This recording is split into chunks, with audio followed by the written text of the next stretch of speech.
আমাদের 11 দলের পক্ষ থেকে যেদিন মাননীয় বিরোধী দলীয় নেতার সরকারি বাসভবনে 11 দলের শীর্ষ নেতারা বৈঠক করে 11 দলের রাষ্ট্রপতি প্রার্থী হিসেবে 11 দলের একজন শীর্ষ নেতা এলডিপির চেয়ারম্যান কর্নেল ওলি আহমদ বিক্রমকে মনোনীত করে ঘোষণা করা হয়েছে, ওই দিনেই আমাদের আমিরে জামাত 11 দলের শীর্ষ নেতা ব্যাখ্যা দিয়েছেন যে নির্বাচনে অংশগ্রহণ করা এটা গণতান্ত্রিক চর্চা, it is the beauty of democracy. প্রতিযোগিতাই তো গণতন্ত্রের কথা। তো আমাদের বিপুল সংখ্যক সদস্য নিয়ে আমরা বিরোধী দলে আছি, তো সে কারণে 11 দল ঐক্যমতের ভিত্তিতেই আমরা একজন প্রার্থী নির্বাচিত করেছি। আর্টিকেল 70 সংবিধানের যেটা আছে, এখানে যদি ফ্লোর ক্রসিংয়ের এই সুযোগটা বাধ্যবাধকতা না থাকলে আমরা বিশ্বাস করি সরকারের 6 মাসের ব্যর্থতায় এই সরকারের প্রতি একজন এমপির স্বাধীনভাবে ভোট দেওয়ার অধিকার যদি সংবিধানে নিশ্চিত থাকতো, তো গোপনে এই ভোট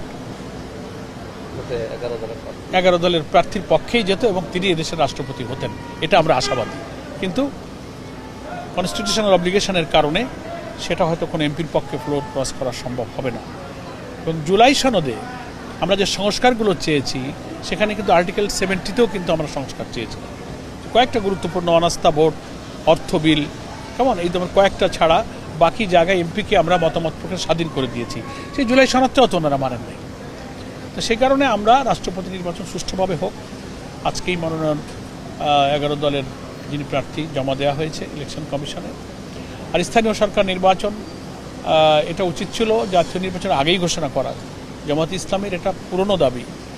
তো আমরা খুবই শঙ্কিত এবং কি বলবো দ্বিধান্বিত যে এই সরকারের অধীনে যেখানে সর্বত্র দলীয়করণ, সরকারি পদে স্বায়ত্তশাসিত আধা সরকারি সব জায়গাতে দলীয় লোক বসাইতেছে। আপনি দেখবেন বিএনপি যে 31 দফা ঘোষণা করা হয়েছে তার 9ম দফায় আছে সংকীর্ণ দলীয়করণের ঊর্ধ্বে উঠে সরকারি বিধিবদ্ধ স্বায়ত্তশাসিত সমস্ত জায়গায় নিয়োগের ব্যাপারে তারা একটা সুন্দর প্রশাসনিক ব্যবস্থা গড়ে তুলবে, এটা তারা ওয়াদা করেছে। এখন স্থানীয় সরকার নির্বাচনে ওনারা কতগুলো সিদ্ধান্ত নিতে যাচ্ছেন, তার মধ্যে একটা বড় হলো এমপিওভুক্ত শিক্ষকরা নির্বাচনে অংশ নিতে পারবে না।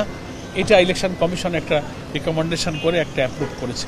আমরা সাক্ষাৎ করেছি, ওনারা বলেছেন যে আমরা অ্যাপ্রুভ করেছি কিন্তু এটা আমরা এখনও মন্ত্রণালয়ে পাঠাইনি, কিন্তু আমরা এটা বাতিল করতে বলেছি। এটা একটা ষড়যন্ত্র।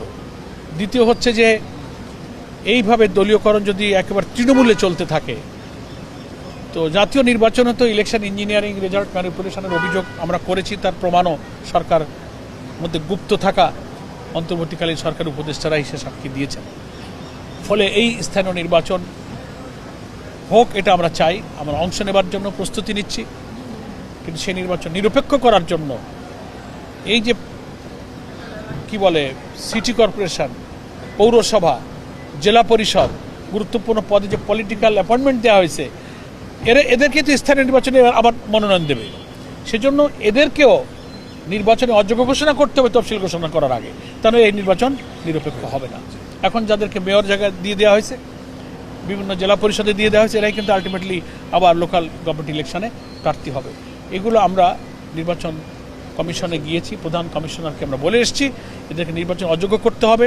এমপিভুক্ত নির্বাচনে টিচারদেরকে নির্বাচনে অযোগ্য করার যে রিকমেন্ডেশন আপনারা করছেন, এটাও আপনাদেরকে বাতিল করতে হবে।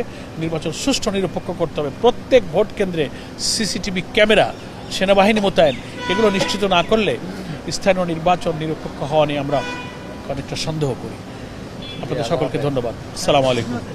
কালেকটিভলি প্রেস কনফারেন্সে করেছে, তো আমিও বলবো না, আমি বলবো এটা উনি সংবিধান বিরোধী কথা বলেছেন। এটার জবাব দিয়েছেন আমাদের আমিরে জামাত ডাক্তার শফিকুর রহমান সাহেব, বলেছেন যে তাহলে আইন করতে হবে যে বিএনপিকে ছাড়া আর ভোট দেওয়া যাবে না, এটা আইন করতে হবে। এটা জবাব দিক না মির্জা ফখরুল সাহেব। এখন তো যা শোনা যাচ্ছে ওনাকে রাষ্ট্রপতি পদে মনোনীত করা হয়েছে, উনি তো আর রাজনীতিতে থাকতেছেন না, এই জবাব হয়তো এখন আর দেওয়ার সময় নাই। পরে এই দায়িত্বে যারা আসবেন তাদের জবাব দিক যে এই কথাটা উনি কেন বললেন। এটা কি কোনো পলিটিক্যাল লিডার রংপুরের ভোটারদেরকে উনি অপমান করেছেন? ভোটাধিকারের ভোট দেওয়ার যে স্বাধীন অধিকার সংবিধান দিয়েছে, উনি তার বিরুদ্ধে কথা বলেছেন। এটার জবাব দেওয়া উচিত বিএনপির নীতি নির্ধারকদের এবং তার জন্য ক্ষমা চাওয়া উচিত রংপুরবাসীর কাছে।